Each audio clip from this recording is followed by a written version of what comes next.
கொஞ்ச நாளுக்கு முன்னாடி முஷிராபாத் அப்படிங்கிற ஊர்ல 6 பேக் பைத்தியம் பிடிச்ச ஜிம்பாய் ஒருத்தன் இருந்தான். அவன் பேரு சில்க். ஹல்குக்கு ஆப்போசிட் மாதிரி இருக்கிறதுனால ஊர்ல எல்லாரும் அவனை சில்க் அப்படின்னு கிண்டலா கூப்பிடுவாங்க. அவனோட உண்மையான பேர் கல்யாண்.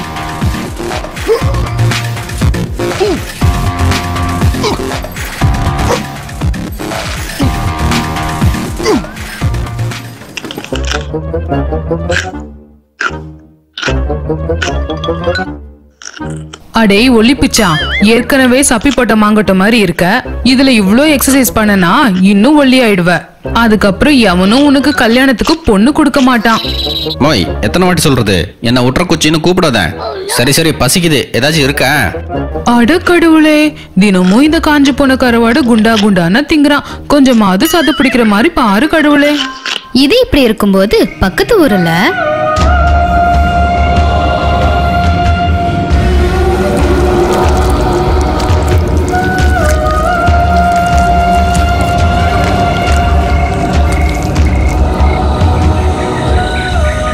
இந்த பேய்க்கு நம்ம ஒரு தான் கிடைச்சதா? ராத்திரி ஆனா போதுப்பா, கிடைக்கிற விலங்க கொண்டு சாப்பிடுதே. டேய், ராத்திரி ஆனா யாரும் வெளியே வர்றதுங்கடா, சொல்றது கேளுங்க. அந்த 6 பேக் பேயே பகல்ல ஒரு பொண்ணா நடுராத்திரியில ஒரு பேயா மாறிடும். பசி எடுத்துச்சுன்னா ஊருக்குள்ள வந்துடும்.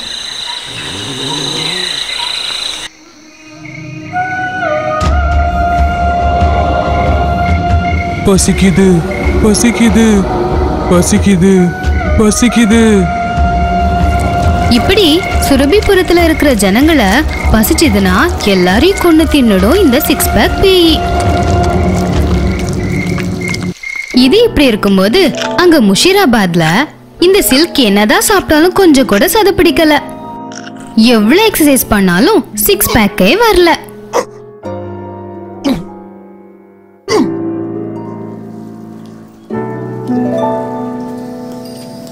டே சில்க்கு, நாளைக்கு வீட்டுல இருந்து வெளியே வந்துடாத, சரியா? ரேடியோல சொன்னாங்கடா, புயல் வருதான், அடிக்கிற காத்துக்கு பறந்து போயிருவேன், பாத்துருடா. Day yellow yellow dirty fellow, இந்த கல்யாணம் எல்லாம் நைஃப் மாதிரி. பாக்குறதுக்கு சின்னதா இருந்தாலும் தொட்ட மவனை வெட்டி ரத்தம் வந்துடும், ஜாக்கிரதை. ஐயோ, இங்க பாரு, சில்க்கு சீரியஸா மாறிட்டேன்.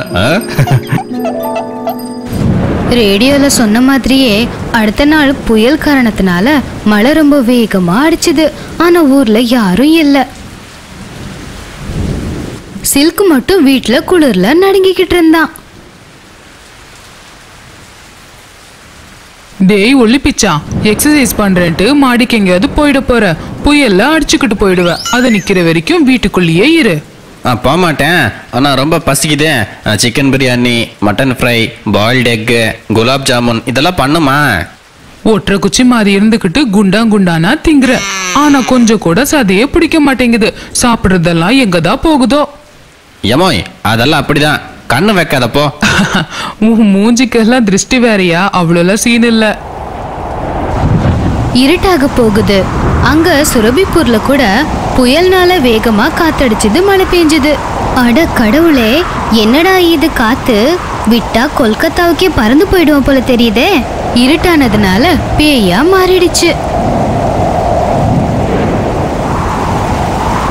நான் பறந்து போறேனே, நான் பறந்து போறேனே, எங்க போறேன் அப்படின்னு எனக்கே தெரியலையே.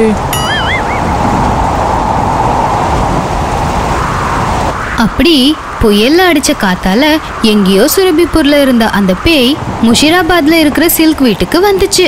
இருட்டா இருந்ததுனால அந்த பேயை யாரும் கவனிக்கல. அப்பாடா, இது ஏதோ வெயிட்டா இருக்கு. இதை எடுத்து உடம்புல வச்சுட்டா பேப்பர் வெயிட் மாதிரி எங்கேயும் பறந்து போக மாட்டேன்.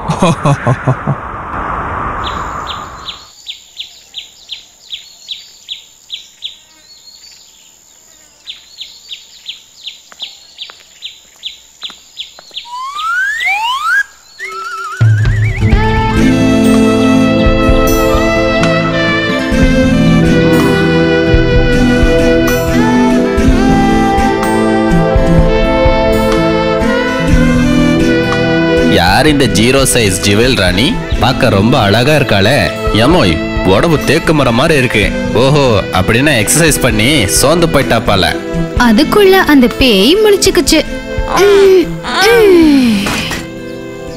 ஐயோ, ஒரே கையில அவ்வளோ வெயிட்ட தூக்கி போட்டுருச்சு. யார் இவன்? எலும்பு கொடுக்கு சட்டை போட்ட மாதிரி இருக்கிறான். இவனை சாப்பிட்டா எலும்பெல்லாம் குத்தி எனக்கு வாய் வலிக்கும். ச்சே, கேவலமா இருக்கான். ஏனுங்க, இது எந்த ஊரு? மஷீராபாத் ஸ்வீட்டி. ஸ்வீட்டி பியூட்டி எல்லாம் இல்ல, என் பேரு ஸ்டெல்லா. அது இருக்கட்டும், இங்க இருந்து சுரபிப்பூர் எவ்வளவு தூரம்? 47 கிலோமீட்டர் ஸ்டெல்லா. எதுக்கு? 47 கிலோமீட்டர் காத்துல பறந்தே வந்தேனா? ச்சே, இந்த விஷயம் சுரபிப்பூர் பேய்ங்களுக்கு தெரிஞ்சா ராகிங் பண்ணுவாங்க. இனிமே சுரபிப்பூர் போறது வேஸ்ட் தான். ஜிம் பைத்தியம் பிடிச்ச சில்குக்கு ஸ்டெல்லாவோட 6 பேக் உடம்ப பார்த்ததும் அவனுக்கு ரொம்ப பிடிச்சு போச்சு. கல்யாணம் பண்ணிக்கிட்டா இவ்வளவுதான் பண்ணிக்கணும்னு நினைச்சான். அப்பவே அங்கேயே ப்ரப்போஸும் பண்ணிட்டான். ஸ்டெல்லாவும் சரி அப்படின்னு ஒத்துக்கிட்டா. எப்படியும் சுரபிப்பூருக்கு அவ திரும்பி போக முடியாதுல்ல. ஆனா கொஞ்சம் கண்டிஷன்ஸ் இருக்கு. என்ன கண்டிஷன் சொல்லு? என் கல்யாணம் இப்பவே இங்கேயே நடக்கணும். அப்புறம் உங்க வீட்ல இருக்கிறவங்க என் குடும்பத்தை பத்தி, என்ன பத்தி, என்னோட ஏஜ் பத்தி வேஸ்ட் கொஸ்டின்ஸ்லாம் கேட்க கூடாது. கேட்கவே மாட்டேன். நெக்ஸ்ட்? ஃபைனலா நைட் ஆயிடுச்சுன்னா நான் போர்வையை போத்தி தூங்கிடுவேன். என்ன எழுப்ப கூடாது. ஓ, புரிஞ்சிருச்சு. சீக்கிரமா படுத்துக்கிட்டு சீக்கிரம் எந்திரிச்சு எக்ஸசைஸ் பண்ணுவா இல்ல? அதான் உன்னோட 6 பேக் சீக்ரெட்டா? Okay okay. இந்த மாதிரி பேயோட 6 பேக் உடம்ப பார்த்து சில்க் அவளுடைய அழகுல மயங்கி கல்யாணம் பண்ணி வீட்டுக்கு கூட்டிட்டு வந்தான். ஸ்டெல்லாவோட பர்சனாலிட்டியை பார்த்ததும் அவளுடைய மாமியார், சரியா போச்சு, 2 பேரும் எலும்பு கூடு மாதிரி இருக்காங்க. இன்னும் இவங்களுக்கு பிறக்க போற குழந்தை எப்படிப்பட்டவனா இருப்பானோ யாருக்கு தெரியும். மருமகளே, உங்க அப்பா அம்மா யாரு? உன்னுடைய ஊர் என்ன? அப்புறம் எமாய் அந்த மாதிரி வேஸ்ட் கொஸ்டின் எல்லாம் நீ கேட்காதம்மா, சும்மா இரு கொஞ்சம். இந்த பொண்ணை பார்த்தா எனக்கு ஏதோ சந்தேகமா இருக்கே. சரி பார்க்கலாம். ஸ்டெல்லா வீட்ல எந்த வேலையும் செய்யறது கிடையாது. அவங்க மாமியார் சமைச்சு வச்சா சில்கும் ஸ்டெல்லாவும் 2 பேரும் சேர்ந்து அவங்க சமைச்சு வச்சதை எல்லாத்தையும் சாப்பிட்டுட்டு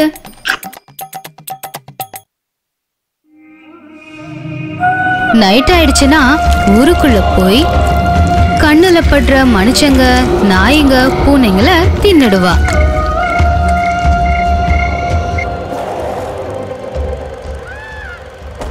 மருமகளே, பின்னாடி கிணத்துக்கிட்ட போய் ஒரு குடம் தண்ணி எடுத்துட்டு வா, சாப்பாடு வடிக்கணும். ஐயோ, குடத்துல தண்ணி எடுத்துட்டு வந்தா என்னோட ஒல்லியான இடுப்பு உடைஞ்சு போயிடும். என்னை பார்த்தா வேலைக்காரி மாதிரியே தெரியுது. என்னை பத்தி என்ன நினைச்சிட்டு இருக்கீங்க? இவ்வளவு திமிரு பாரு இவளுக்கு. நேரம் வரட்டுண்டி, உன்னை நான் கவனிச்சுக்கிறேன். நைட் ஆனதும் எல்லாரும் தூங்கினதுக்கு அப்புறம் ஊருக்குள்ள போய் யாரெல்லாம் கிடைக்கிறாங்களோ எல்லாரையும் கொண்டு தின்னுடுவா. அதுக்கப்புறம் யாருக்கும் தெரியாம வீட்டுக்கு வந்து தூங்கிடுவா.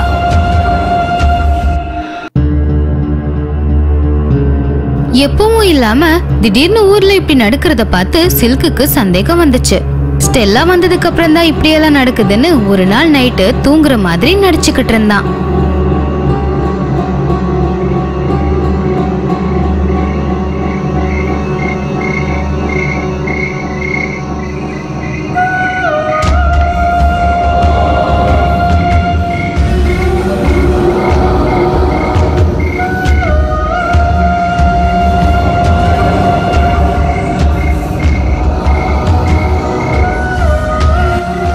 ஸ்டெல்லா பேயா மாறி போனதை பார்த்து பயத்துல, ஐயோ கடவுளே, போய் பேய கல்யாணம் பண்ணியிருக்கேன் நானு. இனிமே என் கதை அவ்வளவுதான். இந்த விஷயம் ஊருக்கெல்லாம் தெரிஞ்சா ஒலிக்குச்சி பேயோட புருஷனை கிண்டல் பண்ணுவாங்களே. அம்மாவுக்கு தெரிஞ்சிச்சுன்னா எட்டி உதைச்சிருமே அப்படின்னு அதுக்கு அடுத்த நாள் எதுவும் தெரியாத மாதிரி ஸ்டெல்லா கிட்ட வந்து, ஸ்டெல்லா, உங்க ஊர் பேர் என்ன? உங்க அப்பா அம்மா யாரு? கண்டிஷன்ஸ் மறந்துட்டியா? எனக்கு பசிக்குது, போய் சிக்கன் பக்கோடா எடுத்துட்டு வா போ. ராத்திரி ஆனா ஆடு மாடு மனுஷனெல்லாம் சாப்பிடுது. பகல்ல சிக்கனு மட்டனு தந்தூரி பிரியாணி இந்த மாதிரி எல்லாம் சாப்பிடுது இந்த எலும்பு கூடு பேய். இரு, எங்க அம்மா கிட்ட சொல்லி என்ன பண்றேன்னு பாரு உன்னை அப்படின்னு நினைச்சுக்கிட்டு அவன் பார்த்த எல்லாத்தையும் அவங்க அம்மா கிட்ட சொல்லிட்டான். அட கடவுளே, பேயா? பைத்தியக்காரா, போய் பேய கல்யாணம் பண்ணிட்டு வந்திருக்கான் பார். எமோ என்ன திட்டுறதை விட்டுட்டு அதுகிட்ட இருந்து எப்படி தப்பிக்கிறதுன்னு கொஞ்சம் யோசிமா. கூட்டிட்டு வந்த மாதிரி ஈஸி கிடையாதுடா அனுப்புறது. முதல்ல அந்த பேயோட ஊர் என்ன, அதோட கதை என்ன, எதுவுமே நமக்கு தெரியலையே. அது என்கிட்ட சுரபிப்பூர் பத்தி கேட்டுச்சு. அப்படின்னா சரி, நீ முதல்ல சுரபிப்பூருக்கு போய் அந்த பேய பத்தி விசாரிச்சுட்டு ஃபக்கீர் கிட்ட போய் உதவி கேளு.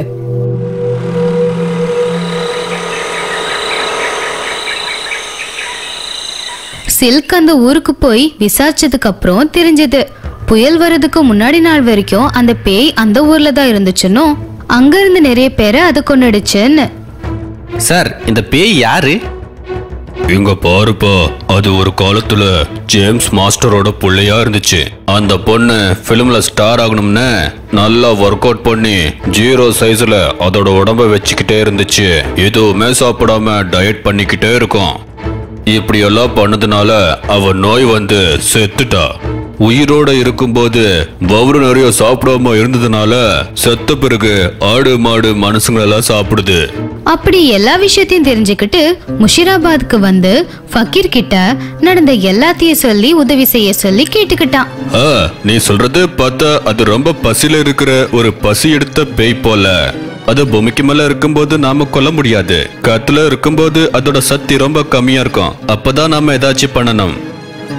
அப்படின்னா மறுபடியும் புயல் வர்ற வரைக்கும் காத்திருக்கணுமா?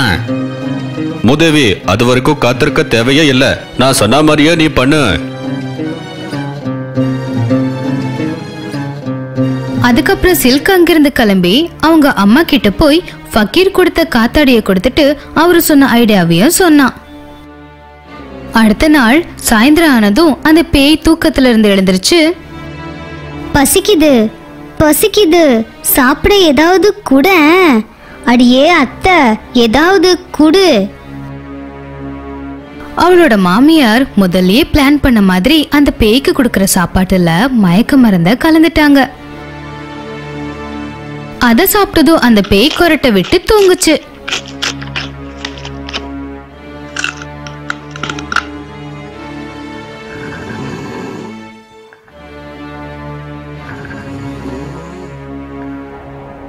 ஃபக்கீர் கொடுத்த காத்தாடியில அந்த பேயை கட்டி பறக்க விட்டுட்டாங்க. அத்தை அத்தை, பயமா இருக்கு, என்ன கீழே இருக்குங்க ப்ளீஸ். ஸ்டெல்லா காத்துல பறந்துகிட்டு இருக்கும் போது இருட்டானதுனால பேயா மாறிட்டா.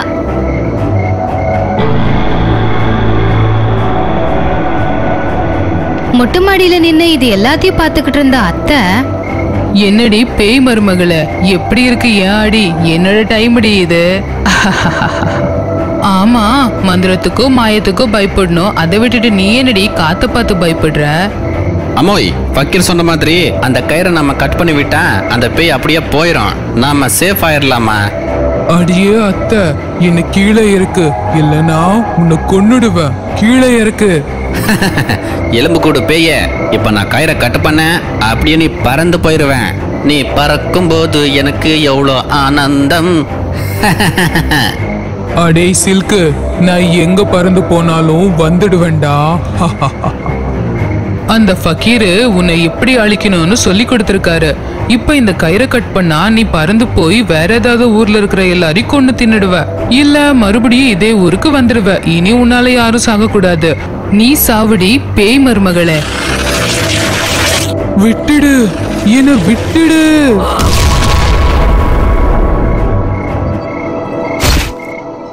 ஐயோ அம்மா. எமோய், அது எப்படிமா பேய் காத்துல வெடிச்சிச்சு? நீ கொடுத்த காத்தாடியில பாம்பை ஃபிக்ஸ் பண்ணிட்டேன். அதுக்கப்புறம் அந்த கயிறு முழுக்க பட்டாசு மருந்த தடவி விட்டுட்டேன். எமோய், நீ பலே கிளாடிதான் போங்க. என்னடா நினைச்ச என்ன பத்தி? அனுசூயா அப்படின்னா ஆட்டோம் பாம்புடா.